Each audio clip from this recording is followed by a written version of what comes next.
Hay aplicaciones que preocupan mucho a las familias porque salen constantemente en medios de comunicación, TikTok, Instagram o WhatsApp, pero hay otras plataformas que pasan mucho más desapercibidas.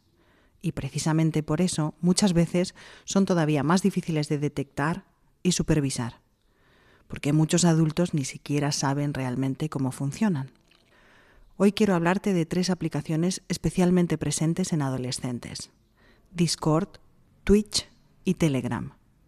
Son plataformas donde se mezclan videojuegos, comunidades, chats, anonimato, directos y contacto con desconocidos, y donde muchas veces los menores se mueven con muchísima más libertad de la que imaginamos. Bienvenidas, bienvenidos a mi podcast sobre educación sexual. Soy Tania Alcaide, psicóloga, sexóloga y experta en la prevención de los efectos de la pornografía, y en este espacio comparto información, herramientas y reflexiones para ayudar a familias y profesionales a acompañar la educación sexual y emocional de niños, niñas y adolescentes desde una mirada cercana, crítica y basada en ciencia. Comenzamos con el episodio de hoy. Discord, el mundo invisible de los servidores.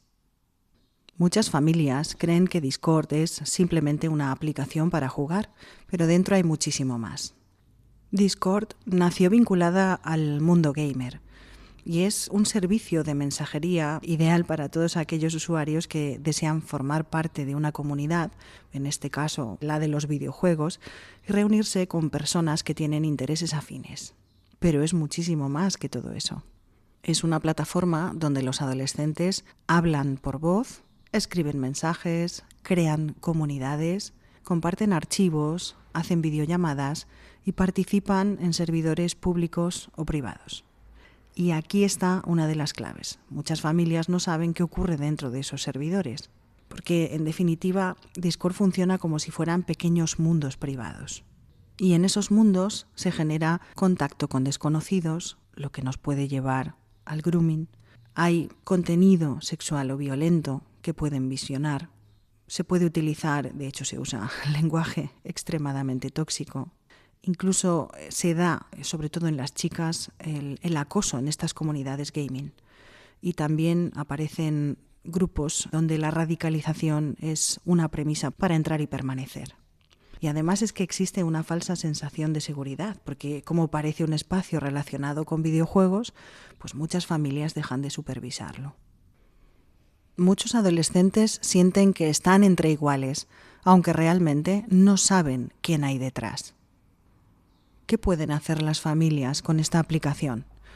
Pues, como siempre, pedirle al menor que nos enseñe cómo funciona Discord, sin juicio, sin interrogatorio, sino con un interés genuino de saber cómo funciona esta aplicación, qué servidores utiliza, qué es lo que busca, con quién habla, si conoce a las personas con las que habla y si pertenece a algún grupo, qué normas tienen esos grupos. Pero no con el ánimo de hacer una investigación policial, sino realmente querer saber cómo funciona y en qué mundo se está moviendo nuestro menor. Como ajustes recomendados en esta aplicación, insisto, lo podéis ver en los ajustes de privacidad o de seguridad en Internet, donde esté en cada aplicación. Aquí la recomendación es activar lo que se llama el Keep Me Safe, bloquear mensajes privados con desconocidos, activar filtros de contenido explícito, revisar esos servidores públicos y, por supuesto, limitar, una vez más, el uso nocturno, ya no solo de las aplicaciones, sino directamente del móvil. La idea es que el móvil no entre en las habitaciones. Cuando una plataforma funciona como un espacio privado y poco visible, el acompañamiento familiar se vuelve todavía más importante. Twitch, la nueva televisión adolescente. Muchos jóvenes ya no ven televisión, ven streamers. Twitch se ha convertido en una de las plataformas más importantes para adolescentes, especialmente chicos jóvenes, una vez más vinculados al gaming. Aquí no hablamos solo de videojuegos, hablamos de directos en vivo, chats masivos, influencers, comunidades y sobre todo referentes emocionales. Muchos adolescentes pasan horas viendo a streamers cómo juegan, manteniendo conversaciones o hablando sus propias reflexiones al viento, opinando, reaccionando o haciendo humor. O simplemente streamers que se graban en su día a día, su vida normal, y están conectados y los jóvenes se conectan a este streamer para ver cómo funciona su vida, qué es lo que hace en su día a día. Todo esto tiene muchísimo impacto en nuestros menores, pero también tiene riesgos serios, porque hay una posibilidad real a una exposición a lenguaje agresivo, a discursos de odio, a videojuegos que no son adecuados para su edad, a un hiperconsumo, estar muchas horas demasiadas conectados, chats tóxicos y una influencia extrema de algunos streamers. Y sobre todo aquí, para mí lo más grave es el problema del directo. En Twitch no hay un filtro real antes de que el contenido aparezca. Cualquier comentario, imagen o situación puede emitirse en tiempo real antes de ser eliminada. Además, muchos chats son enormes y muy difíciles de moderar.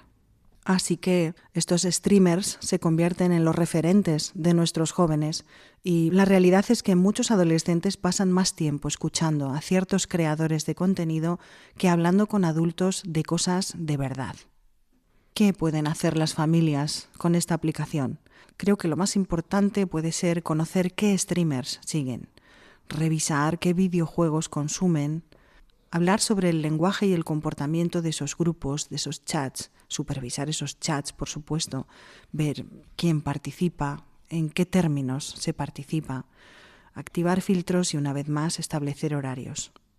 Y sobre todo desde casa, hablar sobre referentes, valorar esos referentes, esos streamers que ellos escuchan y de los que creen a pies juntillas todo lo que dicen y enseñarles una contrapartida si lo consideráis necesario para que vea que hay diversidad de opiniones. Nuestros menores tienen que saber que no todo influencer es un modelo saludable, aunque tenga millones de seguidores. En Twitch no solo se consume contenido, también se construyen referentes, valores y formas de relacionarse. Así que creo que los adultos debemos entrar ahí de una forma razonable, amistosa, sin juicios, para poder formar parte de ese mundo de nuestros menores, para poder acompañarles y guiarles en lo que consideremos necesario. Llega el momento de Telegram, el anonimato y los grupos invisibles. Telegram preocupa especialmente a muchos expertos en seguridad digital infantil y aunque tiene menos presencia que WhatsApp, sigue creciendo entre adolescentes y especialmente en mayores. Y una de las razones de ese crecimiento es precisamente lo que más preocupa: el anonimato, los grupos masivos, los chats secretos, los canales privados y la escasa supervisión. Telegram no está diseñado específicamente para menores. De hecho, la edad mínima oficial es de 16 años. Pero la realidad es que no existe una verificación sólida de la edad. En esta aplicación, los riesgos a los que se exponen los menores vuelve a ser el grooming, la sextorsión, el contenido pornográfico al que pueden acceder, por supuesto la participación o que les metan directamente en grupos y que esos grupos puedan ser violentos o extremistas o de pornografía ultraviolenta como la hay. También corren el riesgo de esa difusión de archivos que a veces no es que rocen la legalidad, es que son ilegales, ese contacto con desconocidos y las comunidades invisibles. Y aquí aparece uno de los mayores problemas, que es que gran parte de lo que ocurre en Telegram no es visible públicamente. Y esto dificulta muchísimo el detectar riesgos, la supervisión, las denuncias o intervenir a tiempo. Entonces, si es una aplicación que no está recomendada para menores de 16, ¿qué hace un menor de 16 utilizándola? A veces el sentido común es la premisa básica. Telegram ha llegado a bloquear cientos de miles de canales relacionados con explotación sexual infantil. Y esto nos puede dar una idea del volumen de contenido problemático que puede circular dentro de la plataforma. Y aquí también hay otra realidad que a mí me pone los pelos de punta.